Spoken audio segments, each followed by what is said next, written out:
Hey all, this is Palak Narang studying MBBS and welcome to my YouTube channel.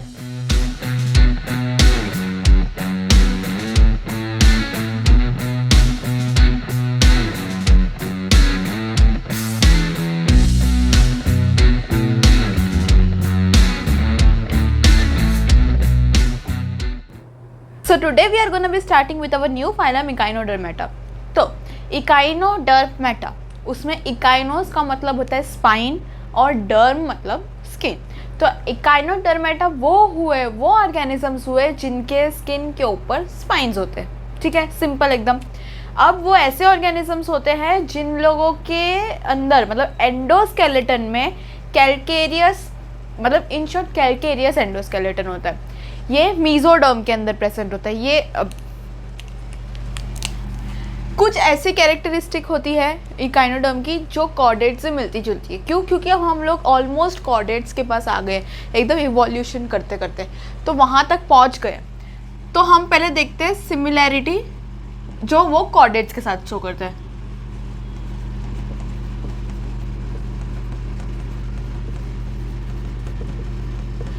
Echinodermata में मैंने अभी इतना बताया कि उनके अंदर स्पाइन्स होते हैं, क्योंकि उसका नाम का मतलब ये होता है कि स्पाइन मतलब बॉडी के अंदर स्पाइन या स्किन के ऊपर स्पाइन प्रेजेंट होता है। दूसरा कि उसका एंडोस्केलेटन इज कैल्केरियस, तो वो कहाँ पे होता है? मीजोडर्म में होता है। और ये किसका कैरेक्टरिस्टिक है? कॉर्डेट की कैरेक्टरिस्टिक है। तो सबसे पहला मैं लिख दूंगी मीजोडर्मल एंडोस्केलेटन।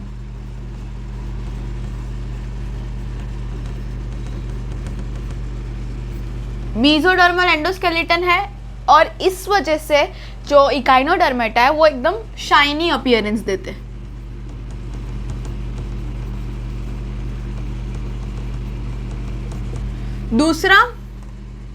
दूसरा ये कि वो ड्यूटेरोस्टोमिक होते हैं।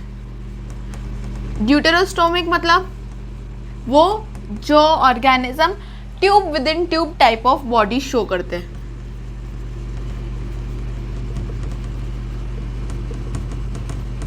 ये भी कॉर्डेट का फीचर है।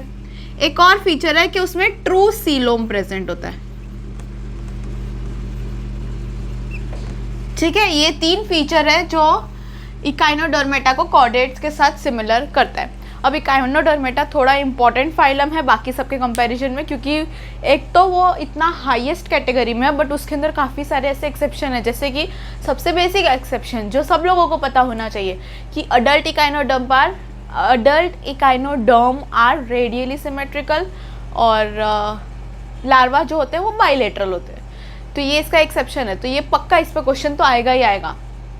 कोई ऐसा एग्जांपल दे देंगे कि ये एग्जांपल है तो तुम बताओ कि ये बाइलेटरल होना चाहिए कि रेडियल होना चाहिए, जो भी सिमेट्री इसकी बताओ। तो अगर आपको ये पता भी होगा कि इकाइनोडर्म है तो इसका एक्सेप्शन बताना चाहिए कि इकाइनोडर्म आर बाइलेटरल या मतलब लावा बाइलेटरल और वो रेडियल, ये याद रहना चाहिए। ठीक है, अब इससे पहले आगे बढ़े मेरे को ये बताओ कि ट्रू सीलोम को क्या बोलते हैं। मतलब जैसे जो ऑर्गेनिजम्स के अंदर ट्रू सीलोम होते हैं उसको हम बोलते हैं एंटेरोसीलोमेट। ठीक है, तो ठीक है, अब इसके बाद आगे बढ़ते हैं। वही नॉर्मल जो बाकी सब में होता है, हैबिट एंड हैबिटेट।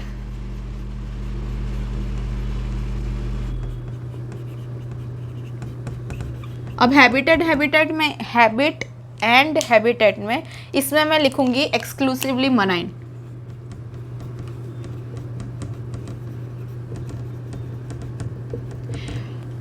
अब ठीक है, बहुत अच्छी बात है, एक्सक्लूसिवली मराइन और फ्री लिविंग भी लिख देती हूँ मैं। अब एक और ऐसा फाइलम है जिसमें हम लोग ने पढ़ा था एक्सक्लूसिवली मराइन, वो कौन सा है? अगर आपको ये आता है तो बहुत अच्छी बात है। दूसरा ऑर्गेनिज्म जो एक्सक्लूसिवली मराइन है वो है टीनोफोरा। इस तरीके से आपको कंपैरिजन में पढ़ना है। मतलब अगर जैसे मैंने आपको बोला था, अगर आपने टेबल बनाई है तो जहाँ पर आप ये ऐड करोगे तो वहाँ पे आपको दिखेगा कि और कौन सा एक्सक्लूसिवली मराइन है, तो वो टीनोफोरा है। ठीक है, नेक्स्ट पे बढ़ते हैं। Level of organization LOO। तो ऑब्वियसली क्योंकि अब इतना ज़्यादा एडवांस हो चुका है, इवोल्यूशन हो चुका है, तो हम बोलेंगे ऑर्गन सिस्टम। ठीक है, नेक्स्ट बात करते हैं हम, किसकी बात करें? Germ layer. ये भी जर्म लेयर की बात करें, ये भी ऑब्वियसली एडवांस तो हो ही चुका है। तो सारे जो भी एडवांस होते हैं उनकी जर्म लेयर कैसी होती है, 3 जर्म लेयर होती है, और 3 जर्म लेयर को क्या बोलते हैं, ट्रिप्लोब्लास्टिक। तो ये भी ट्रिप्लोब्लास्टिक होगा। अगला हम बॉडी सिमेट्री देखते हैं। पहले सीलोम देख लेते हैं, वो इजी है। सीलोम, क्योंकि अभी हमने देख लिया ये एंटेरोसीलोम है, तो यानी सीलोम इज प्रेजेंट। अगला अब देखते हैं बॉडी सिमेट्री, या अभी भी रुक जाते हैं, पहले सेगमेंटेशन देखते हैं। सेगमेंटेशन होगी कि नहीं होगी, बिल्कुल नहीं, सेगमेंटेशन इज एब्सेंट। अब देखते हैं बॉडी सिमेट्री।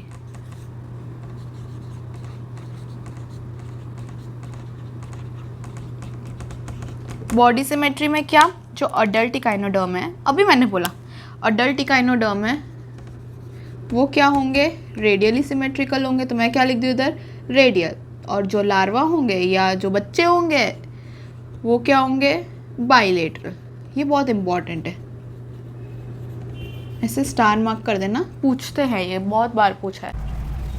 नेक्स्ट हम बढ़ते हैं बॉडी फॉर्म पे।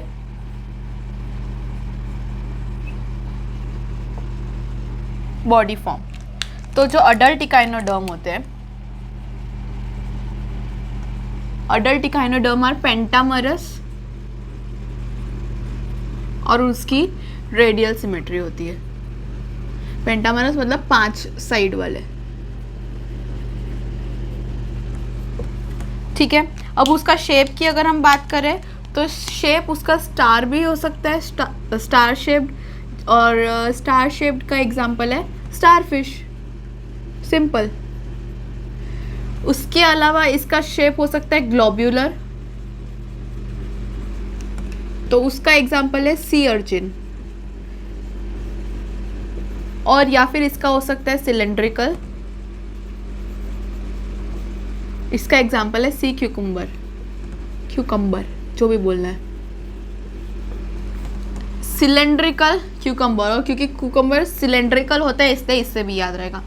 ग्लोब्यूलर मतलब ऐसे सर्कल, तो सी अर्चिन इज ग्लोब्यूलर। ये कैसे याद रखोगे कि आप अगर पत्थर, आपने पानी में पत्थर फेंका तो वो सी अर्चिन है, ऐसे कुछ याद रख लो। फिर स्टार शेप, तो ऑब्वियसली स्टार फिश, इसमें तो सोचने जैसा कुछ है ही नहीं, तो ऐसा बना दो इधर तो ज़्यादा अच्छे से याद रहेगा। और ये सिलेंड्रिकल बना दो, ठीक है। ये ऐसे इसकी 2 आंखें और मुंह, और ये स्टार ऐसे नीचे बना दो, मुंह लग रहा है ना, आंखें, नाक और मुंह, ठीक है। अब इनकी बॉडी फॉर्म में मैं एक और चीज़ कमेंट करना चाहूँगी कि सबसे पहली बात तो इकाइनोडर्म है तो स्पाइन नहीं होंगे, तो स्पाइंस प्रेजेंट होगी, तो 2 स्पाइंस प्रेजेंट है, ठीक है। 2 स्पाइंस के बीच में एक पिंसर लाइक स्ट्रक्चर होता है। पिंसर लाइक स्ट्रक्चर मतलब, पिंसर मतलब आपने सीजर्स देखी, सीजर्स की कैसे ऐसे 2 वो होती है ऐसे blades, that is what you call as pincer structure.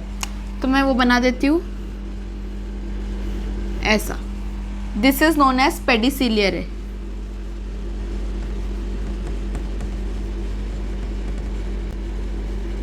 ठीक है।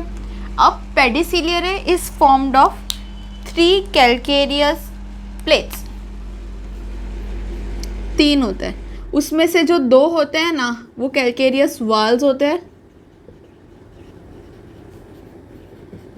जो ये है, और एक होता है, ये तो 2 कैलकेरियस वाल्व हो गए, और तीसरा होता है जहाँ पे ये दोनों कैलकेरियस वाल्व रेस्ट करते, कहाँ पर, calcareous plate,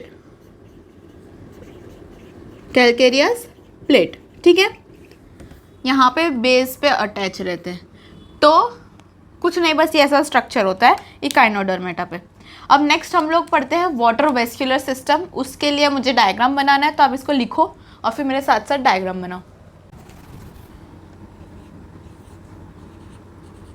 water vascular system,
ये जो गोल गोल है इसको हम बोलते हैं एम्प्यूला,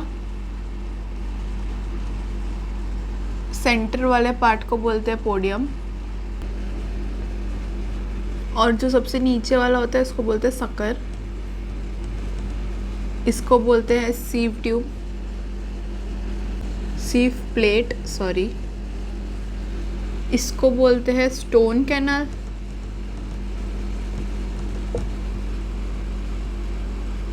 इसको बोलते हैं पेंटामेरिक रेडियल कैनाल,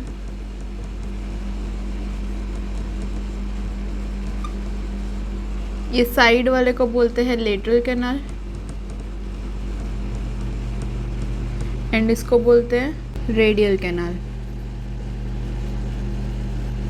ये रेडियल नहीं है, ये रिंग है, सॉरी।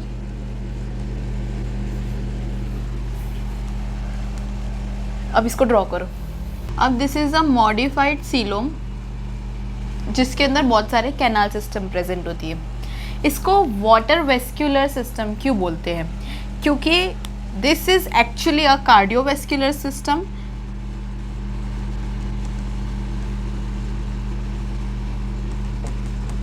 जहाँ पे साथ साथ में वाटर का ट्रांसपोर्टेशन भी हो जाता है, इसलिए उसको बोलते हैं वाटर वेस्क्यूलर सिस्टम। तो वो कार्डियोवेस्क्यूलर सिस्टम है, बट लेकिन साथ साथ में transport of water through canal, इसलिए वाटर वेस्क्यूलर सिस्टम बोलते हैं। अब वाटर वेस्क्यूलर सिस्टम के क्या क्या फंक्शंस होते हैं? इसके 3 फंक्शंस होते हैं। सबसे पहला है लोकोमोशन, दूसरा है रेस्पिरेशन, और तीसरा है फूड अपटेक एंड ट्रांसपोर्ट।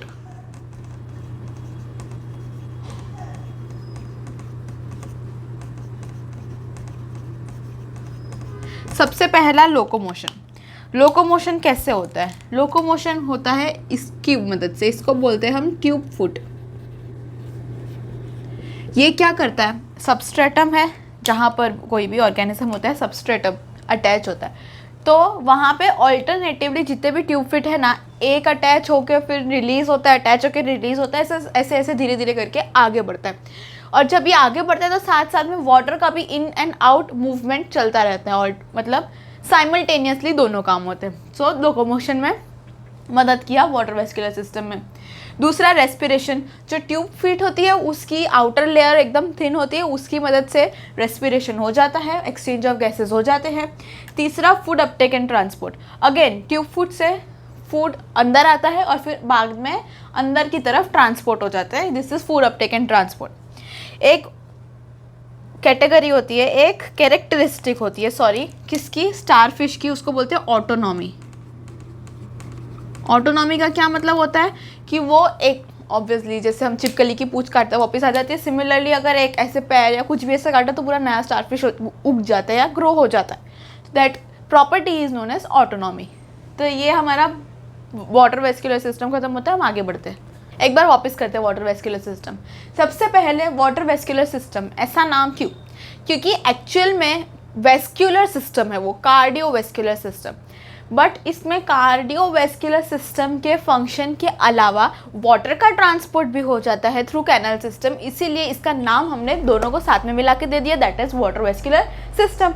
तो दोनों मिक्स हो गए। दूसरी बात के वाटर वेस्क्यूलर सिस्टम का फंक्शन क्या है? उसके 3 फंक्शन है। सबसे पहला है लोकोमोशन, दूसरा है रेस्पिरेशन और तीसरा है फूड ट्रांसपोर्ट या food Uptake and transport more precisely. तो लोकोमोशन की बात करें तो लोकोमोशन कैसे होता है? कोई भी ऑर्गेनिज्म वो सबस्ट्रेटम पे जुड़ा हुआ होता है, अब उसको अगर आगे बढ़ना है तो उसके पैर होने चाहिए आगे चलने के लिए, तो वो पैर का काम कौन करेगा? Tube foot. ट्यूब फुट ये बहुत सारे होते हैं, तो क्या होता है इनकी मदद से, जैसे यहाँ पे बहुत सारे ट्यूब फुट है तो एक चिपका फिर उठा, फिर आगे चिपका फिर उठा, तो इस तरह से alternatively sticking and release of the tube foot will help the organism to walk, या फिर आगे बढ़ने में मदद करता है या फिर लोकोमोशन में मदद करता है। तो किसकी मदद से हुआ? ट्यूब फुट की मदद से हुआ। सेकेंड, और हाँ इसके साथ साथ वाटर का इनटेक और in and out movement water का साथ साथ में साइमल्टेनियसली होता ही रहता है, वो स्टॉप नहीं होता। दूसरी चीज़ है इसकी रेस्पिरेशन। रेस्पिरेशन का मतलब क्या है कि एक्सचेंज ऑफ गैसेस होना चाहिए, वो एक्सचेंज ऑफ गैसेस कहाँ से होता है? ट्यूब फ्लूइड की आउटर मेम्ब्रेन जो एकदम पतली सी होती है वो मदद करती है गैसेस के इन एंड आउट मूवमेंट में। तीसरी, Uptake of food and transport. तो फूड अपटेक का काम भी क्या करता है, बाहर से फूड अंदर आना चाहिए, और वो बाहर से अंदर कौन लेके आता है, ट्यूब फूड अगेन। तो वो खाना अंदर लेके आती है और फिर उसके बाद और भी अंदर लेके जाती है, उसको ट्रांसपोर्ट कर देती है। तो अपटेक और ट्रांसपोर्ट दोनों हो गया। इसके अलावा मैंने आपको एक पॉइंट बताया, ऑटोनॉमी। ऑटोनॉमी क्या होता है कि कोई भी स्टारफिश फॉर एन एग्जांपल देख लो, तो उसको हम कट करेंगे तो वापस पूरी की पूरी रीजनरेट हो जाती है। That property of regeneration is known as autonomy.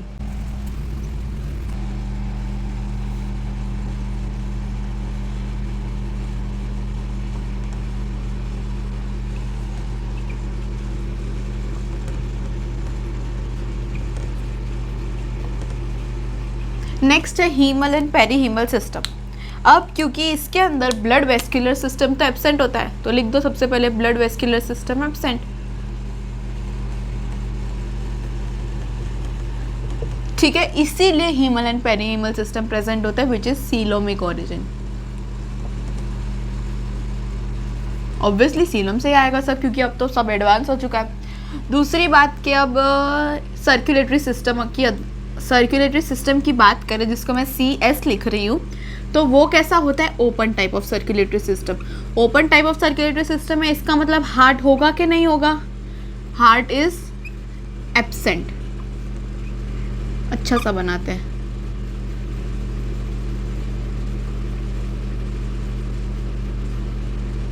क्योंकि open type of circulatory system is there, so heart is absent. अब हार्ट एब्सेंट है तो जो भी फ्लूइड है, विच मतलब ऑर्गेनिज्म के अंदर जो भी फ्लूइड प्रेजेंट है, that does not have respiratory pigment. तो fluid is without respiratory pigment. WO का मतलब होता है विदाउट।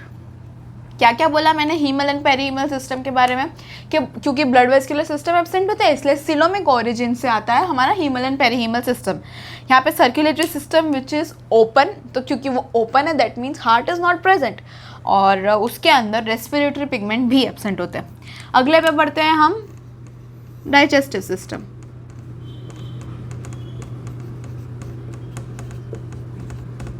क्योंकि सर्कुलेटरी सिस्टम इतना अच्छा डेवलप नहीं है, तो डाइजेस्टिव सिस्टम ने बोला कि ऐसे थोड़ी चलेगा, डेवलप तो होना पड़ेगा, तो डाइजेस्टिव सिस्टम डेवलप्ड है।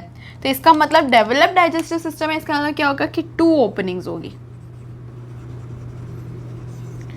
कौन कौन सी, एक माउथ और दूसरी एनस।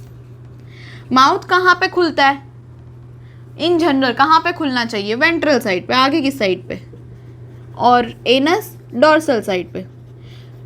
फिर से मैं आई गेस तीसरी या चौथी बार बोल रही हूँ, डॉर्सल और वेंट्रल पीछे एंड आगे रिस्पेक्टिवली। आपको कैसे याद रहेगा, आप रूम के अंदर घुसते हो, दरवाज़ा खोलते हो, पहले दरवाज़ा खोलते हो, फिर रूम के अंदर घुसते हो, फिर दरवाज़ा बंद करते हो। तो आप रूम में खड़े हो तो दरवाज़ा कहाँ पे आपके पीछे है, तो dorsal will be back side and ventral will be front side. तो माउथ कहाँ पे होगा, वेंट्रल साइड, और एनस कहाँ होगा, डॉर्सल साइड। अब कोई भी इकाइनोडर्मेटा के ऑर्गेनिज्म होते हैं ना, तो माउथ वेंट्रल मतलब क्या होता है, डाउन, तो डाउनवर्ड, नीचे की तरफ उनका वेंट्रल साइड होता है, तो माउथ कहाँ, नीचे प्रेजेंट होगा, और डॉर्सल यानी ऊपर की तरफ, तो अपवर्ड में क्या प्रेजेंट होगा, इनका एनस प्रेजेंट होगा। तो डाइजेस्टिव सिस्टम में इतना समझे। दूसरी चीज़ के उनके पास बाइटिंग एंड च्यूइंग के लिए भी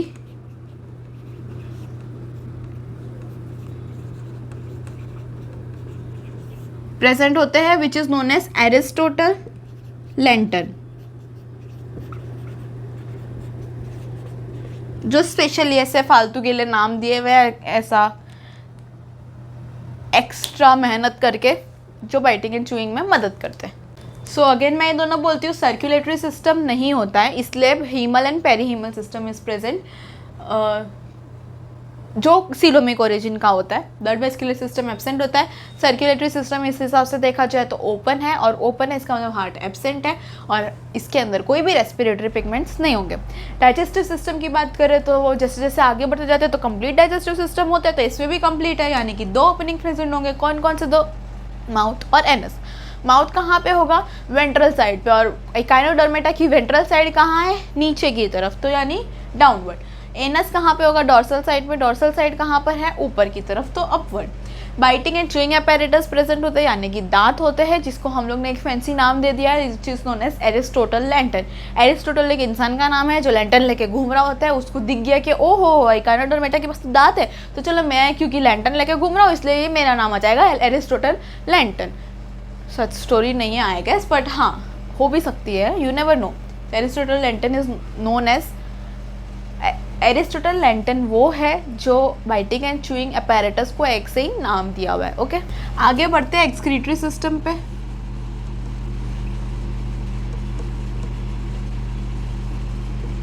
एक्सक्रीटरी सिस्टम, अब इकाइनोडर्मेटा के अंदर कुछ खास ऐसे बहुत अच्छा और डेवलप्ड सिक्रीटरी सिस्टम प्रेजेंट नहीं होता है, तो नॉट डेवलप्ड, क्योंकि डाइजेस्टिव सिस्टम में इतना मेहनत कर दी उन लोग ने, तो फिर सोचते कि एक्सक्रीशन में क्यों इतना मेहनत करना। तो क्या होता है कि जितना भी टिश्यू फ्लूइड से जितने भी वेस्ट होते हैं, एक्सक्रीटरी प्रोडक्ट्स होते हैं, वो सीलोमिक फ्लूइड के अंदर चले जाते हैं, और सीलम फिर उसके बाद आराम से उसको बाहर एक्सक्रीट आउट कर देता है, एलिमिनेट कर देता है। सिंपल सी बात है, मतलब कुछ ऐसा बहुत कॉम्प्लेक्स प्रोसेस नहीं होता है। टिश्यू फ्लूइड से सीलोमिक फ्लूइड में गया और सीलोमिक फ्लूइड ने बाहर भेज दिया, तो ये इतना सा है हमारा एक्सक्रीटरी सिस्टम। अगला हम देखें रिप्रोडक्शन, देखते हैं।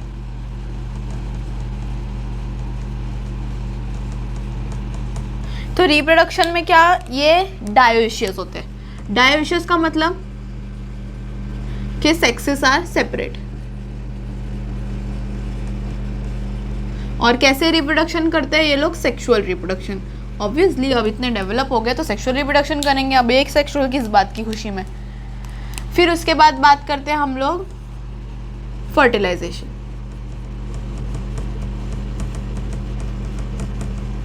फर्टिलाइजेशन कैसी होती है, एक्सटर्नल फर्टिलाइजेशन होती है। एक्सटर्नल फर्टिलाइजेशन मतलब कहाँ पे करेंगे, क्योंकि एक्सक्लूसिवली मराइन है तो ये सी वाटर के अंदर करेंगे, है ना, सिंपल सी बात है, सब मैंने रिलेट करके बोला है। एक और चीज़ डेवलपमेंट। डेवलपमेंट कैसी होगी पहले लिख लेते फिर बताते हैं।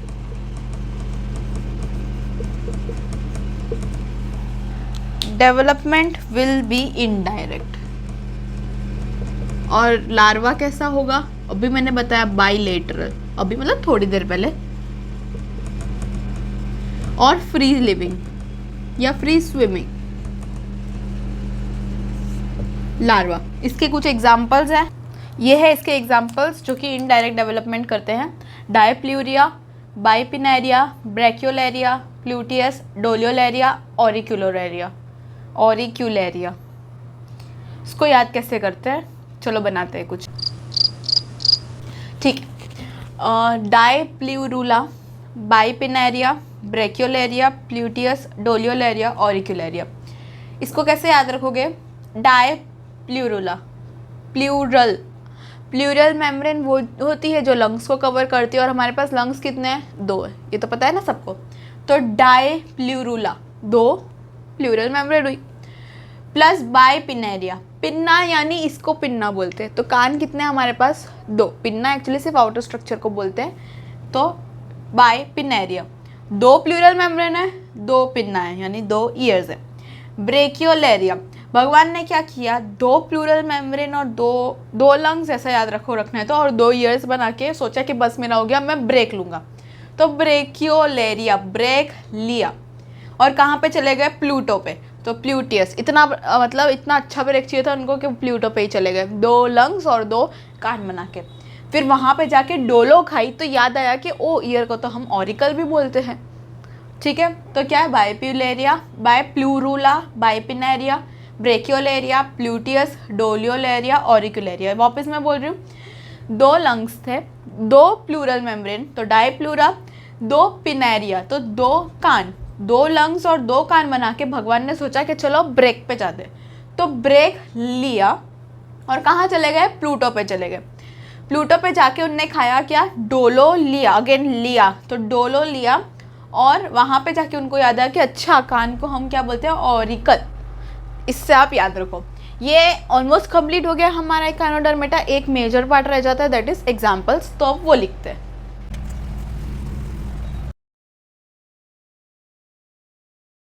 So all of these are the examples of Echinodermata. कौन कौन से? Asterias starfish, Pentaceros starfish, Ophiothrix brittle star, Ophiura brittle star, Echinus sea urchin, Echinocardium heart urchin, Holothuria sea cucumber, Cucumaria sea cucumber, Antedon feather star sea lily. अब आपको याद हो तो starfish is star shaped, इसमें क्या याद है तो सबको पता है। फिर सी अर्चिन क्या ग्लोब्यूलर था या फिर उसको ग्लोब लाइक भी बोलते हैं।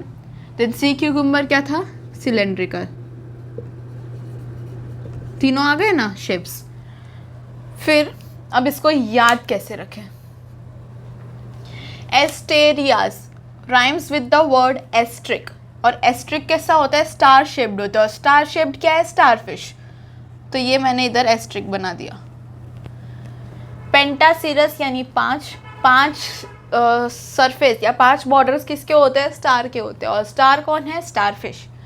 तो ये दोनों शेप से हम याद रखेंगे। कौन? एस्ट्रिक, एस्टीरियास और पेंटासिरस। 2 एग्जाम्पल याद हो गए स्टारफिश के, एस्टेरियास और पेंटासिरस। ये दोनों स्टारफिश है जो कि स्टार शेप्ड है। नेक्स्ट जो 2 से है ऑफियोथ्रिक्स, ऑफ्यूरिया, वो दोनों ब्रिटल स्टार है। अब कोई भी स्टार अगर शाइन करता है, मान लो ये स्टार इधर ही लिखती हूँ, ये स्टार है, ये बहुत ज़्यादा शाइन कर रहा है, तो ऐसे ऐसे ऐसे इसके शाइनी जो है वो रेज निकलेंगे, तो अल्टीमेटली इसका शेप क्या बना? सर्कल बना। जो स्टार जो शाइन कर रहा है उसके रेज निकल रहे हैं, तो ऐसे रेज निकल रहे हैं, तो मेजर जो ब्राइटेस्ट पार्ट है वो सर्कुलर होगा, तो क्या बना वो? 0 या फिर O। तो O के जो 2 ऑफियोथ्रिक्स और ऑफ्यूरिया है वो ब्रिटल होंगे। ब्रिटल का एक्चुअल मतलब बहुत ज़्यादा शाइनी नहीं होता, पर हम याद रखते हैं ब्रिटल स्टार।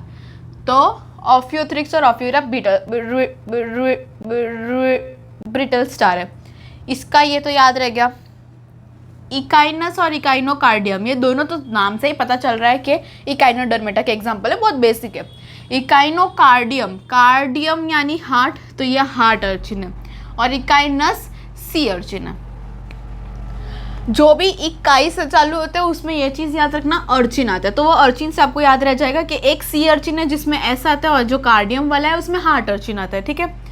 होलोथ्यूरिया, होलो यानी खोखला, खोखला क्या होता है? क्यूकम्बर खोखला होता है। और एक क्यूक्यूमेरिया, इसको मैं ऐसे होलो बना देती हूँ, इसे डायग्रामेटिक याद रहेगा।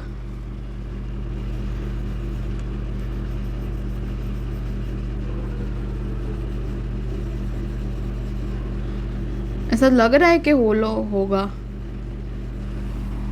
ठीक है, अभी छोड़ो। तो ये होलोथ्यूरिया और क्यूक्यूमेरिया दोनों सी क्यूकम्बर हो गए। और एंटीडॉन, डॉन के जो अगेंस्ट है, डॉन कैसे एकदम सख्त होता है और ऐसे बहुत सख्त, हाँ बहुत सख्त कह सकते हैं, तो सख्त का अपोजिट क्या हुआ? एकदम सॉफ्ट एंड फेदर लाइक। तो ऐसा स्टार जो फेदर लाइक हो, और फेदर लाइक क्या है? अपना सबसे फेमस लिली, तो सी लिली हमारा फ्लावर। तो इसका क्या है वो तो पता चल गया। अब ये सब हम लोगों को एग्जाम्पल्स में आना है, ये याद रखना है। उससे पहले वापस ये बता देती हूँ, एस्ट्रिक तो स्टारफिश, क्योंकि एस्ट्रिक शेप होती है। पेंटासिरस 5 किसके होते हैं? स्टारफिश के होते हैं। ऑफियोथ्रिक्स और ऑफ्यूरिया दोनों सर्कुलर है, मतलब O से चालू है, और जब स्टार सबसे ज़्यादा शाइन करता है तो सबसे शाइनी पार्ट जो होता है वो सर्कल जैसा दिखता है, तो ब्रिटल स्टार। अगेन ब्रिटल का मतलब शाइनी नहीं होता, बट स्टिल। इकाइनस और इकाइनोकार्डियम, इकाई जो जहाँ पर भी आता है वो अर्चिन होता है, क्योंकि इकाई भी बहुत ऑकवर्ड अजीब सा नाम है और अर्चिन भी अजीब सा नाम है। बाकी सब तो फिर भी आपने सुने हुए हैं, ये नहीं सुना हुआ, ठीक है। तो इकाइनस और इकाइनोकार्डियम में अर्चिन आएगा। अब किस में सी अर्चिन, किस में हार्ट अर्चिन आएगा? ऑब्वियसली जहाँ पे कार्डियम है वहाँ पे हार्ट अर्चिन आएगा, और जिसमें ऐसा आता है वहाँ पे सी अर्चिन आएगा। होलोथ्यूरिया, खोखला क्या होता है? हमारा क्यूकम्बर खोखला होता है। क्यों खोखला होता है? क्योंकि हमारे पास डिफेक्टेड माल आ गया, तो सी क्यूकम्बर। और क्यूक्यूमेरिया में ऑलरेडी क्यूकम्बर आ रहा है, तो क्यूक्यूमेरिया का सी क्यूकम्बर। एंटीडॉन मतलब डॉन के कौन अगेंस्ट होता है? एकदम सॉफ्ट चीज़, जो भी बहुत हार्ड होता है वो डॉन है, दिल का पत्थर दिल जो बोलते हैं। तो एंटीडॉन क्या होगा? Feather star sea lily. अब इसको याद करते हैं। एस्ट्रिक पेंटासिरस तो ऑब्वियसली याद है। तो जो डॉन है उसने एक डॉन है, एक अपने घर में एक डॉन है, उसने 3 से लेके 5 बार ऐसा चिल्लाया उसने। एक डॉन ने 3 से लेकर के 5 बार चिल्लाया, ऐसा चिल्लाया, क्या बोला, ओफियो ओफियू, ऐसा चिल्लाया। किसने? डॉन ने 3 से 5 बार ओफियो ओफियू ऐसा चिल्लाया। और एक बार भी जवाब सही से नहीं आया। क्यों? क्योंकि जो सुनने वाला था वो हॉलो था, यानी उसके कान ही नहीं थे, उसको सुनाई नहीं देता था। अगेन, एक घर में एक डॉन बैठा हुआ है, वो डॉन चिल्ला रहा है। कितनी बार चिल्लाया? सबसे पहले तो 3 से लेकर के 5 बार चिल्लाया। क्या चिल्लाया? ऑफियो ऑफियू। एक डॉन ने 3 से 5 बार ऑफियो ऑफियू ऐसा चिल्लाया। और एक बार भी ऐसा उसके पास रिस्पॉन्स नहीं आया, कोई भी रिस्पॉन्स नहीं आया। क्यों नहीं आया? क्योंकि जो सुनने वाला था वो उसको सुनाई नहीं देता था कुछ, वो होलो था। तो ये याद करते हैं। डॉन, एक डॉन, एंटी डॉन, उसने थ्रिक्स 3 से लेकर 5 बार, थ्रिक्स पेंटा 3 से लेकर के 5 बार चिल्लाया। क्या चिल्लाया? ऑफियो ऑफियू ऐसा चिल्लाया। मतलब एंटी डॉन, मतलब एक डॉन ने थ्रिक्स यानी 3 और पेंटा यानी 5, तो 3 से 5 बार चिल्लाया। क्या? ऑफियो ऑफियू। और ऐसा मतलब AS, ऐसा चिल्लाया। एक बार, मैंने झत्ती वाली बोला ना, 2 बार एक बार बोला, 2 बार एक, जब भी मैंने एक बार बोला ना उसको ट्वाइस रिपीट किया। हाँ, ये सही है। तो एक बार भी, कितनी बार? एक बार भी उसके पास रिस्पॉन्स नहीं आया। क्यों? क्योंकि जो सुनने वाला था उसको सुनाई नहीं देता था, वो होलो था। इससे आपको सारे एग्जाम्पल्स लर्न हो जाने चाहिए। बहुत अच्छी ट्रिक बनाई है। और that is it for today. आज की क्लास खत्म करते हैं। I will meet you in my next one. Till then, bye bye.